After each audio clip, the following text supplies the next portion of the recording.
The most interesting thing about the market at the moment is it's getting towards the end of the bubble, the end of the economic cycle. And it's very simple to understand this for various reasons. What's occurring at the moment is retail investors are buying up all the shares. They're going on market, they're buying the Teslas, they're buying the very speculative tech stock that they have a good story, that they believe will be huge growth prospects in the future. And what's occurring is the institutions are slowly but surely selling it to them at higher and higher prices, dumping it to them at a large profit. And then these retail investors are cheering like they've some kind of Robin Hood, making money, celebrating it because they'd never actually got returns before in the market. And they're going back, borrowing more. And what happens is central banks facilitate that with monetary policy. So they keep interest rates near zero and they encourage people to borrow, to go and buy riskier and riskier assets. At the same time then, when that falters, they use fiscal stimulus to print more money, inject it into the economy to keep it stable.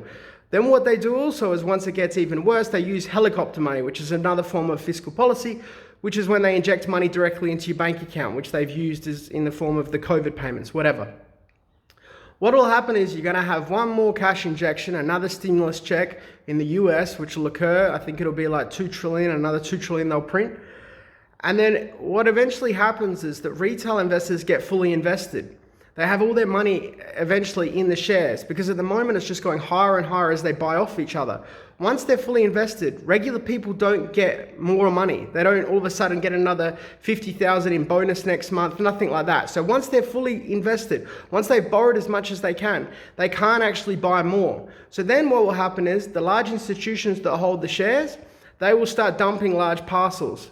People will then eventually get spooked, panic, and the retail will have to dump it all. At the same time then, they're going to have obviously other borrowing costs occurring. If you keep interest rates near zero on print money, something called inflation occurs. The only way to stop that is to increase interest rates. So you have one or two things that's going to happen. Either the cost of goods is going to go up and cost more money, or they have to increase interest rates, which means your borrowing costs cost more money. It's impossible to get out of. It's not a conspiracy theory, it's just simple economics. And so we're at the end of the cycle. So you're going to see a lot of people. And what's sad is my ex-clients, guys that have ultra high net worth, they're just sitting on the sidelines waiting like me. And what's sad is at the later stages of the year, when I make a ridiculous amount of money from it, it's sad because so many people are going to lose a huge amount of money.